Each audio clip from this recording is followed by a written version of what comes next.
pemuda harusnya punya upaya untuk mencintai budaya, mencintai sejarah sebagai sebuah modal, sebagai sebuah harta untuk terus dipegang, terus dirawat.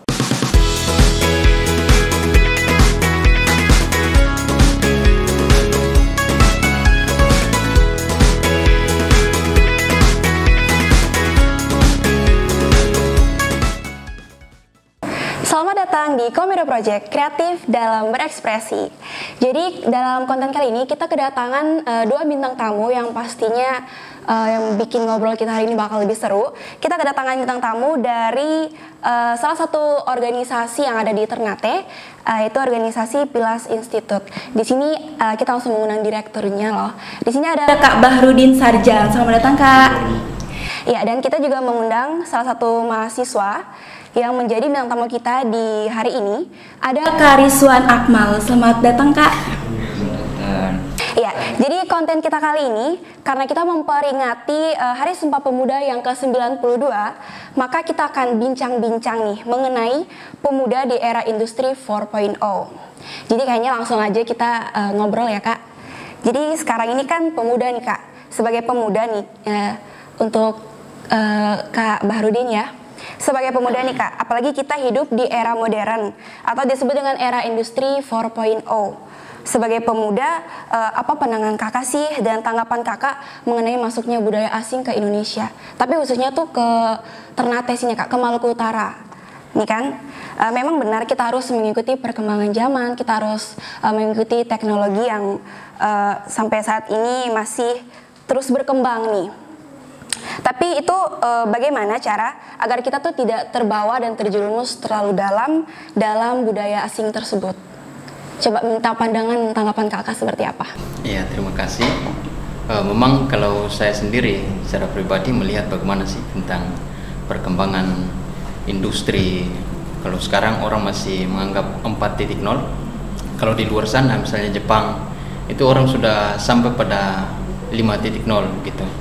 Nah, untuk bagaimana proses industrialisasi, bagaimana pemuda terjebak dalam ruang-ruang teknologi yang justru bagi saya ini bukan berarti harus membunuh idealisme pemuda taruhlah di Maluku Utara misalnya. Nah, tetapi ada upaya-upaya tertentu dalam perkembangan teknologi. Maksudnya budaya ini kan juga mengikuti perkembangan manusia, karena budaya ada karena adanya manusia. Jadi bergantung pada perkembangan manusia. Kalau manusia semakin berubah, maka budaya pelan-pelan juga akan mengalami perubahan berkaitan dengan perkembangan manusia itu sendiri. Nah, itu yang saya lihat pada aspek perkembangan zaman dan perkembangan teknologi saat ini. Iya sih, kalau memang kita semakin bertambahnya manusia juga ya kan, manusia itu kan pasti bertambah tiap harinya, itu juga pasti melahirkan budaya-budaya baru. Iya benar sekali. Dan tapi kayak agar budaya lokal kita nih Kak tidak tergeser dengan adanya budaya asing yang sudah masuk ke negara kita nih, sebagai pemuda nih Kak, apa langkah yang harus kita ambil? Kalau saya itu memang pemuda harusnya punya upaya untuk mencintai budaya, mencintai sejarah sebagai sebuah modal, sebagai sebuah harta untuk terus dipegang, terus dirawat. Nah, untuk itu langkah yang menurut saya harus dilakukan oleh kaum muda saat ini di tengah perkembangan zaman, perkembangan teknologi saat ini, itu harus ada kolaborasi antar pemuda di Maluku Utara dan juga di Indonesia ini, kolaborasi untuk bagaimana menyelamatkan situasi dan budaya kita saat ini. Nah, itu modal yang harus dipegang oleh kaum muda saat ini. Karena proses akulturasi dalam istilah-istilah antropologi misalnya, proses akulturasi dan juga asimilasi, penyesuaian dan juga proses percampuran kebudayaan di satu daerah, itu memang saat ini yang kita lihat agak kuat, sangat kuat. Baik itu budaya-budaya asing kemudian tumbuh di satu daerah bercampur dengan budaya-budaya lokal. Tapi paling tidak kaum muda jangan semata-mata terjebak pada aspek-aspek ingin ada yang biasa bilang kalau memang sudah sampai di budaya-budaya barat misalnya dalam tanda petik, itu kita seolah-olah dikatakan atau masuk dalam kategori sebagai orang-orang yang modern. Tapi justru jangan, kalau bagi saya jangan serta-merta harus melepaskan aspek budaya secara identitas bagi orang-orang lokal atau orang-orang di Maluku Utara maksudnya. Nah, kalau kata budaya sendiri, misalnya dalam perspektif seorang tokoh atau bapak antropologi modern, seorang antropolog asal Inggris itu namanya E.B. Taylor.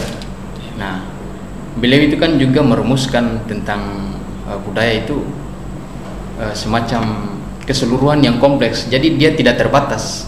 Artinya budaya tidak semata tentang yang kita kenal semacam tradisi, atau dalam di Maluku Utara misalnya tentang tarian. Bagi dia budaya tidak hanya terbatas sampai di situ. Banyak hal yang dimaksud oleh E.B. Taylor itu. Gitu kira-kira. Iya, berarti itu kuncinya kita tuh bukan berarti harus budaya asing mendominasi, tapi kita bisa berkolaborasi dengan budaya yang sudah masuk ke negara kita. Dan kita juga jangan sampai tadi yang kakak bilang dalam tanda kutip kita harus benar-benar masuk dan mengikuti tren barat yang dalam tanda kutip juga itu sebenarnya berlawanan dengan budaya di Indonesia. Ya Kak, terima kasih. Mungkin saya beralih dulu ke Kak Rizwan dulu ya. Ya, untuk Kak Rizwan nih, Kak, sebagai pemuda yang berstatus mahasiswa, sebagai mahasiswa ini kan bagaimana cara agar kita tuh bisa menghadapi tantangan perkembangan zaman saat ini, tetapi kita tidak melupakan budaya lokal. Gimana kita menghadapi tantangan zaman? Artinya, oke, baik, terima kasih. Jadi kita sebagai mahasiswa juga harus lebih serius, maksudnya lebih kritis lagi dalam melihat ini budaya-budaya yang kemudian masuk ke ini misalnya Maluku Utara gitu.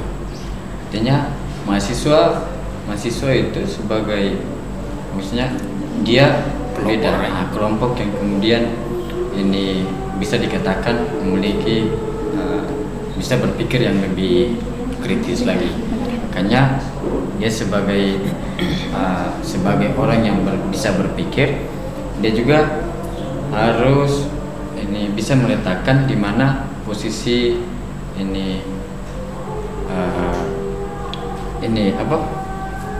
kebudayaan yang dari luar, kemudian kebudayaan yang kebudayaan lokal itu sendiri, di mana kita juga harus bisa mengembangkan budaya-budaya lokal tadi. Mungkin seperti itu. Tadi kan kakak bilang kita harus sebagai mahasiswa tuh kita harus kritis. Itu memang benar sekali nih. Kan sebagai mahasiswa kita tidak boleh apatis ya, dan kita tuh harus kritis. Kita juga tidak bisa bodoh amat terhadap lingkungan sekitar kita nih. Tetapi beberapa contoh kasus yang kami temui nih Kak, beberapa mahasiswa itu kan bisa dikatakan ya dalam tanda kutip mahasiswa kupu-kupu, kuliah pulang atau 2K, kampus kosan. Itu bagaimana tanggapan kakak terhadap mahasiswa yang seperti itu? Sedangkan kita sebagai mahasiswa itu, kita di sini tuh harus memiliki kontribusi juga. Nantinya kita akan berkontribusi untuk negara kita. Itu bagaimana tanggapan kakak? Sebenarnya saya lebih melihat pada aspek kesadaran, kesadaran dari individualistiknya sendiri. Maksudnya, mana sadari bahwasanya di mana kita itu lagi berada di ruang lingkup. Maksudnya berstatus mahasiswa, peran kita itu sebagai apa, fungsi kita sebagai mahasiswa itu apa? Mungkin seperti itu. Lebih pada aspek yang harus disadari. Iya, lebih dari aspek kesadarannya. Mungkin seperti itu. Iya, kita balik lagi ke Kak Direk nih ya, kita panggil Kak Direk aja. Jadi kan tadi mungkin kita juga minta tanggapan sedikit, tanggapan kakak mengenai sebagai mahasiswa juga kan, kakak juga pastinya pernah menjadi mahasiswa nih.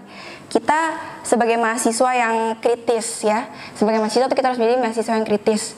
Banyak juga kayak contoh kasusnya orang yang sekarang ini, apalagi melihat contoh kasus sekarang, kita sedang mengalami negara kita yang sedang mengalami pergolakan ya, bisa dikatakan seperti itu, masalah yang sampai saat ini masih diperbincangkan. Itu banyak mahasiswa yang turun aksi ke jalan nih Kak. Tetapi kan kita mungkin banyak mahasiswa yang pengen juga turun aksi ke jalan, tetapi mungkin ada hambatan, mungkin dia memiliki kegiatan atau hal lain yang memang bertabrakan nih Kak. Kita menyuarakan aspirasi kita kan tidak harus turun ke jalan tuh. Sebagai mahasiswa, sebagai pemuda, kita tidak harus turun ke jalan tuh, apa yang langkah yang harus kita lakukan? Nah sebenarnya bagi saya soal apa? Ini kan soal aksi. Bagaimana terkait dengan semacam kasus yang tengah menghantui bangsa kita ini, taruhlah semacam Omnibus Law yang kemarin sempat menjadi sampai sekarang ya jadi kontroversi di banyak kalangan. Artinya begini, kalau di kalangan mahasiswa misalnya, aksi bukan sebatas dikatakan harus berdemonstrasi, itu juga bagian daripada aksi, tapi tidak selamanya orang harus terjebak pada wilayah situ. Artinya begini, orang harus dalam aksi harus didasari dengan kasus, harus dipahami betul kasus atau isu yang sedang menyebar, sehingga jangan hanya ikut-ikutan, terkesannya ikut-ikutan gitu. Memang itu respon kaum muda terhadap situasi bangsa yang sedang bermasalah taruhlah. Itu respon dan langkah-langkah, berbagai langkah yang diambil oleh kaum muda, baik itu respon melalui aksi turun jalan, baik itu respon melalui tulisan kritis, mengkritik pemerintah lewat tulisan-tulisan yang lahir di media, baik itu media cetak maupun media online, dan bahkan masih juga ada yang bersuara di media-media sosial. Nah itu ekspresi kaum muda sebenarnya, ekspresi mahasiswa, dan mungkin saja itu punya pengaruh besar di berbagai metode gerakan yang atau aksi yang dilakukan oleh kaum muda, itu bisa saja punya pengaruh di kalangan tertentu. Itu yang bagi saya seperti itu. Ya, benar sekali. Kita ingin bersuara, ingin menyampaikan aspirasi kita tuh bukan berarti kita harus turun ke jalan. Kita juga tidak boleh melarang, dan kita tidak boleh melarang orang yang turun ke jalan. Itu sangat tidak dibenarkan gitu, karena banyak cara kita untuk mengaspirasikan suara kita nih. Jadi masing-masing punya cara tersendiri bagaimana mengkritik atau berekspresi gitu. Itu langkah sebenarnya. Itu ekspresi kaum muda. Ya, itu berarti menunjukkan bahwa kita masih memiliki jiwa-jiwa muda yang masih membara gitu ya Kak. Iya, benar sekali. Dan jadi tadi kan kita sudah berbicara mengenai budaya asing yang masuk ke Indonesia, terus kita mengaitkan juga dengan mahasiswa yang saat ini fenomena mahasiswa ya, bisa dikatakan mahasiswa sekarang tuh kita tidak bisa menjudge atau kita tidak bisa memihak mahasiswa yang misalnya dia seperti ini, dia seperti itu. Seperti kata Karis tadi, kita memang mungkin memiliki kesadaran dari kesadaran masing-masing dari kita. Iya baik Kak, terima kasih atas sharingnya dan ngobrolnya di hari ini ya Kak. Mungkin ini kita minta closing statement dari kakak berdua nih ya, atau mungkin pesan dan kesan untuk pemuda, apalagi sekarang nih kita memperingati Hari Sumpah Pemuda yang ke-92. Kita ke Kak Bahrudin dulu. Kalau saya soal merayakan Hari Sumpah Pemuda yang ke usia sudah 92 tahun ini, saya mengutip bahasanya Bung Karno, jangan sekali-sekali melupakan sejarah. Itu pesan penting yang harus dipikirkan panjang oleh kaum muda saat ini. Jangan sekali-sekali melupakan sejarah, karena dengan sejarah kita mampu mengetahui situasi yang ada dan juga bisa menjadi tonggak penggerak di langkah-langkah kita selanjutnya. Mungkin seperti itu. Iya baik, terima kasih. Jadi jangan lupakan sejarah, itu sangat penting untuk kaum muda yang ada di Indonesia ini. Kita ke Kak Rizwan, mungkin closing statementnya. Baik, jadi mungkin kita sebagai pemuda dan saya juga sebagai mahasiswa, artinya yang terakhir lah untuk teman-teman pemuda di luar sana, bahwa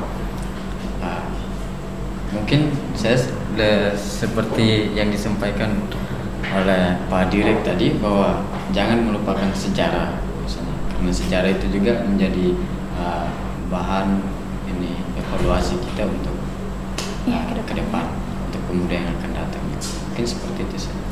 Ya, jadi jangan melupakan sejarah karena itu juga akan bisa menjadi bahan evaluasi kita ke depannya nanti seperti apa. Kita belajar dari sejarah ya. Karena bisa dikatakan masa lalu itu sebenarnya pengalaman yang bisa membuat kita untuk bisa menjadi lebih baik di masa depan. Ya, baik. Terima kasih kepada Kak Bahrudin sebagai Direktur Plus Institute dan juga terima kasih kepada Kak Rizwan Akmal yang sudah mau berkunjung ke Komedo Project ini. Jangan lupa untuk like, komen, dan share video kami. Dan jangan lupa untuk subscribe video kami serta tekan lonceng agar kamu tahu kapan update video terbaru dari kami. Terima kasih.